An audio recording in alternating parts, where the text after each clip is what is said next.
جناب فاروق اعظم رضی اللہ تعالیٰ عنہ نے اسے یہ خط نہیں لکھا کہ تو قرآن پڑھا کر، تو نفل پڑھا کر۔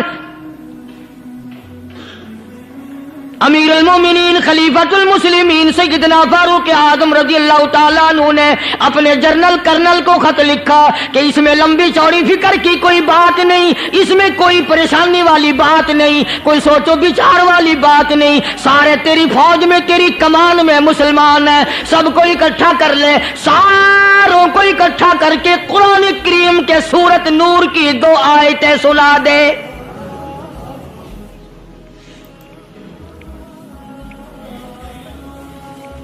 یہ بھی نہیں فرمایا کہ سزا سناؤ، اتنے کوڑے لگیں گے، جو خلاف کرے گا یوں قید ہوگی، یہ کورٹ مارشل کر دیا جائے گا، کچھ نہیں۔ جناب فاروق اعظم رضی اللہ تعالیٰ عنہ کی رائے دیکھو، ان کے خیال میں قرآن کریم میں اتنی بڑی طاقت ہے، اتنی بڑی عظمت ہے، اتنی بڑی کرامت ہے، کلام الہی میں اتنا بڑا شرف ہے۔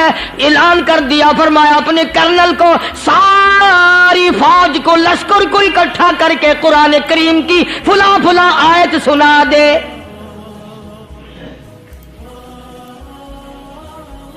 اور اس کے بعد بے دھڑک فوج کو، لشکر کو اسی راستے سے گزار کے لے جا، بے دھڑک لے جا۔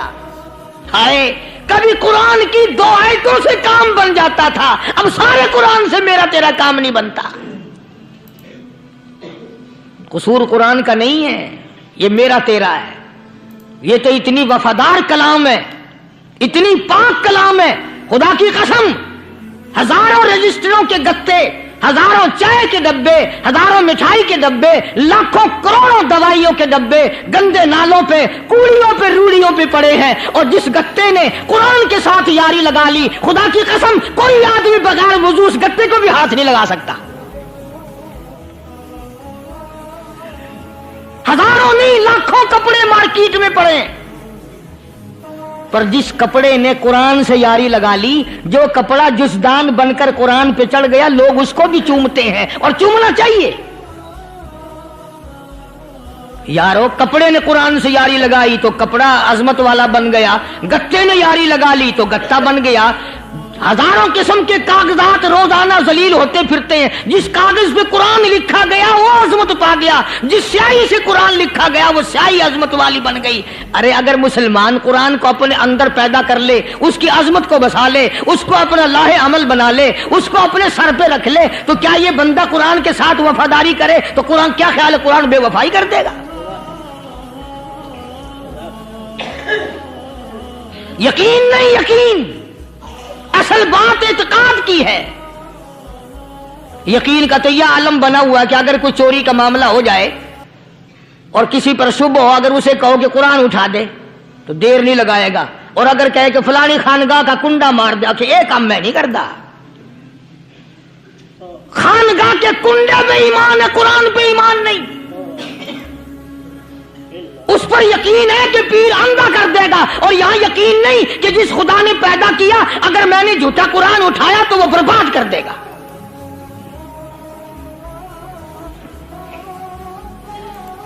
عجیب عجیب لوگ ہیں۔ چنانچہ مصر کے کرنل نے، مصر کے جنرل نے ساری فوج کو اکٹھا کر لیا۔ اس نے بھی یہ بات تو نہیں کہی کہ فاروق اعظم کو دوبارہ خط لکھتا کہ حضرت یہ تو 2 آیتیں آپ نے لکھی، یہ تو سارا قرآن روز پڑھتے ہیں، پر بنے گا کیا؟ جیسے فاروق اعظم کا یقین تھا، فاروق اعظم کی فوج کے کرنل کا بھی یقین ہے، فاروق اعظم کے فوج کے جنرل کا بھی یقین ہے۔ اس نے ساری فوج کو اکٹھا کیا، لشکر کو جمع کیا، اور اس کے بعد کہنے لگا قل للمؤمنین یغضوا من ابصارکم ویحفظوا فروجہم ذالک ازکی لہم ان اللہ خبیر بما یصنعون۔ او لوگو، خدا اللہ تمہیں کہتا ہے اپنی آنکھوں کی حفاظت کرو، اگر تمہاری نظریں غلط جگہ پڑی اپنی عزت کی حفاظت کرو، اپنی آبرو کی حفاظت کرو، اگر غلط نظریں پڑی غلط استعمال ہوئی، ان اللہ خبیر بما یصنعون،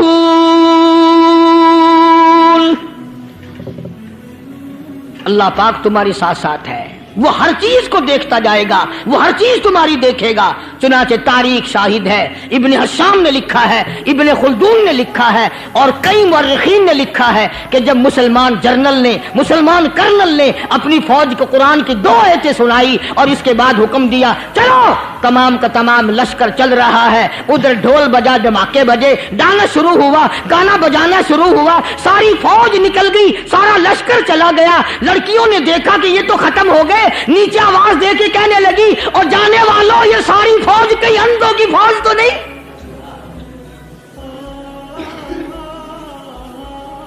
یہ حسن کا نظارہ اور یہ ڈانس اور یہ آواز، ہم ناچ ناچ کے تھک گئی، کوئی سر نہیں اٹھاتا۔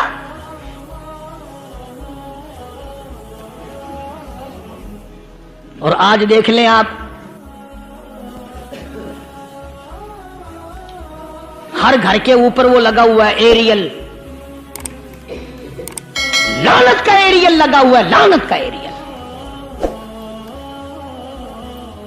حاجیو تم کیا کہتے ہو کہ ہمارے گھر کا اس میں کیا بگڑے گا؟ خدا کی قسم وہ بگڑتا ہے، وہ دیمک لگتی ہے، وہ تباہی پھرتی ہے، تمہیں پتہ بھی نہیں چلتا۔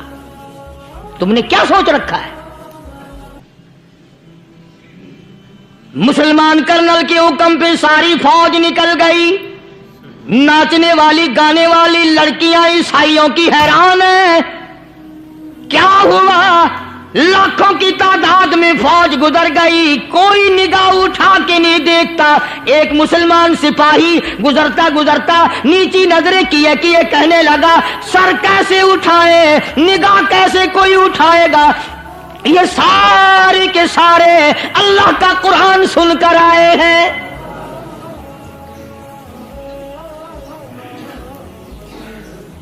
کیسے کوئی نگاہ اٹھائے گا؟ کیسے کوئی سر کو اٹھائے گا؟ یہ سارے کے سارے اللہ کا قرآن سن کر آئے ہیں۔ ان کا عمل ہوا نا قرآن پہ، ان کے عمل کا کتنا بڑا اثر پڑا۔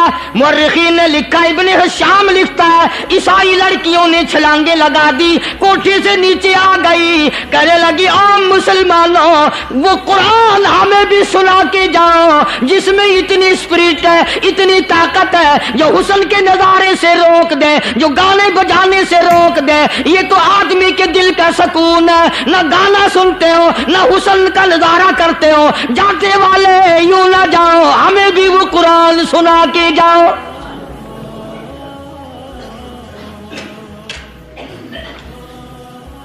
اس قرآن میں کتنی بڑی طاقت ہے، وہ کتنی عظمت ہوگی، اس میں اس کلام میں کتنی برکت ہوگی، جس کلام میں یہ تاثیر ہے کہ وہ ایسی ایسی چیزوں سے روک دیتا ہے۔ چنانچہ ایک مسلمان سپاہی چلتا بھی جاتا ہے اور کہنے لگا وَقُلْ لِلْمُؤْمِنِينَ،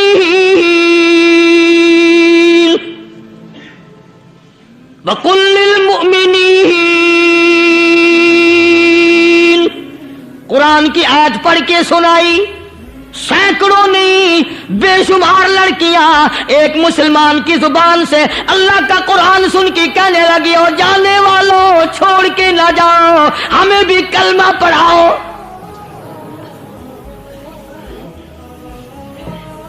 جتنی بھی وہ ناچنے گانے والی تھی تمام کے تمام کلمہ پڑھ کر مسلمان بن گئی۔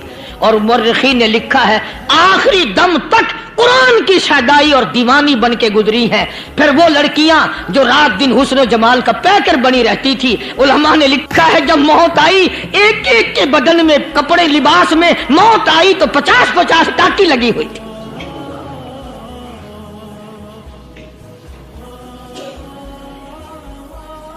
بظاہر تو آج بھی بڑی جھاڑا پنجی ہے، بڑی صفائی ہے، بڑی دوڑ دھوپ ہے۔ اسی کو مجذوب الاعلان کہتا بظاہر تو ہر شے میں بے حد صفائی، مگر دل میں ہے گندگی انتہائی، کبھی اس کے دھوکے میں آنا نہ بھائی، یہ سب ہے رعائی، بس ہے رعائی، یہ تو چیز ہی کچھ نہیں. بڑے بڑے دھندے ہمیں پلٹتے دیکھے, بڑے بڑے نظام بگڑتے دیکھے. محمد عربی صلی اللہ تعالی علیہ وسلم کے دربار میں بڑے بڑے لوگ آتے تھے. اللہ غنی, نگاہ نبوت نے جس کو رنگ دیا, سبحان اللہ, پھر قیمت تو بن گیا, وہ اسلام کی دولت سے پیچھے نہ ہٹا. کوئی پیچھا پھر کے دیکھا ہی نہیں کہ ہم کیا کر رہے ہیں. ایک لذت تھی, ایک کیف تھا, ایک سرور تھا صحابہ کرام کو. کہاں سے وہ چیز ہم لائیں, کیسے ہم میں وہ چیز پیدا ہوگی. جنگ بدر ہوا, بڑی بہترین بات ہے, توجہ لکھ کے لے جاؤ, انشاءاللہ قبروں میں دعائیں دو گے. جنگ بدر ہوا, 70 سے زیادہ کافر پکڑے گئے, مدینے میں پکڑ کے قیدی بنا کر کے لائے گئے. تنگ دستی کا زمانہ ہے, 1 سال نہیں ہوا مسلمان اجڑ کے آئے تھے, مار کھا کے آئے, پریشان ہو کر آئے, دن دولت چھوڑ کر لٹا کر آئے. ان کے پلے کیا تھا. شام کا وقت ہوا, مدنی کریم صلی اللہ تعالی علیہ وسلم نے مسجد کے دروازے میں کھڑے ہو کر اعلان فرما دیا, کون ہے جو میرے مہمانوں کو کھانا کھلائے. اور وہ مہمان کوئی شہنشاہ نہیں تھے, ہیں بھی کافر, ہیں بھی اسلام کے دشمن, آئے بھی صحابہ کرام کو مارنے, میدان جنگ سے پکڑ کے لائے گئے, جنگی قیدی ہیں. اس نبی کی طرف کبھی منہ کیا کر جس نبی کا تو غلام ہے, امتی بنا پھرتا ہے. فرمایا, کون ہے جو میرے مہمانوں کو کھانا کھلائے. صحابہ کرام میں سے کسی نے 2 پکڑ لیے, کسی نے 1 کو ساتھ لے لیا. ایک نادار سا غریب سا صحابی ہے, اس نے ساتھ لے لیا ایک مہمان اور گھر لے کے گیا. بیوی کو کہنے لگا کہ کھانا کتنا ہے, کہ بس 1 آدمی جوگا ہے, 1 آدمی کی کافی ہوگا. کان میں کہنے لگا, اپنی بیوی کے دستور تھا عرب کا, مہمان اور میزبان اکٹھے کھایا کرتے تھے. اپنی گھر والی کے کان میں کہنے لگا کہ اس کے آگے کھانا رکھ دیں گے مہمان کے, جب یہ کھانا شروع کر دے گا کسی بہانے سے دیوا بجھا دیو, میں یوں ہی منہ کو خالی ہلاتا رہوں گا, یہ کھانا کھا لے گا, پیٹ بھر جائے گا اس کا. چنانچہ کھانا آگے رکھ دیا, جو کچھ بھی تھا. اس نے کھانا شروع کیا کہ جی آپ بھی کھائیں, کہ ہاں میں بھی کھا رہا ہوں. بس یوں ہی کھانے میں بھی ہاتھ لگائے, منہ کو بھی ہاتھ لگائے, اور منہ کو چلائے بھی برابر. بیوی نے چراغ بجھا دیا. یہ عمل تو صحابی کر رہا ہے اپنے گھر میں. ادھر قرآن کریم نازل ہو گیا محمد کریم صلی اللہ علیہ وسلم کی ذات پہ, فرمایا وَيُؤْثِرُونَ عَلَىٰ أَنفُسِهِمْ وَلَوْ كَانَ بِهِمْ خَصَاصَةٌ وَمَن يُوقَ شُحَّ نَفْسِهِ فَأُولَٰئِكَ هُمُ الْمُفْلِحُونَ. اور میرے محبوب مبارک ہو, تیری امت میں ایسے لوگ بھی ہیں جو اپنا منہ خالی ہلا رہا ہے, بیوی بھوکی بیٹھی ہے, چراغ بجھائے بیٹھی ہے, اور اپنے ہاتھ کو خالی چلا رہا ہے, اور میرے بندے کا پیٹ بھر رہا ہے. اور میرے محبوب, مجھے اپنی عظمت کی قسم, میں تیرے ان دیوانوں پہ جنت واجب کر چکا.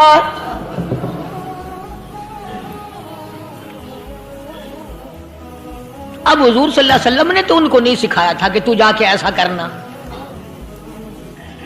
قدرتی مزاج ایسا بنا دیا تھا. ایک اور موقع آیا مدینے پاک میں, جنگی قیدی اور جگہ سے اسی طرح سے آئے.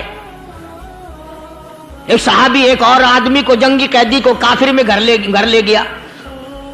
بیوی کہنے لگی کہ 1 ہی آدمی کا کھانا ہے بس.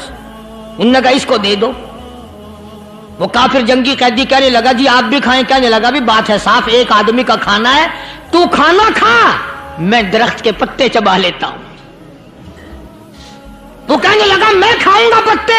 انہوں نے کہا تو رئیس آدمی ہے مکے کا, میں پرانا غریب ہوں, مجھے پتے چبانے کی عادت ہے, تیرے پیٹ میں درد نہ ہو جائے, میں عادی ہوں پتے چبانے کا. اس نے پتے چبا لیے.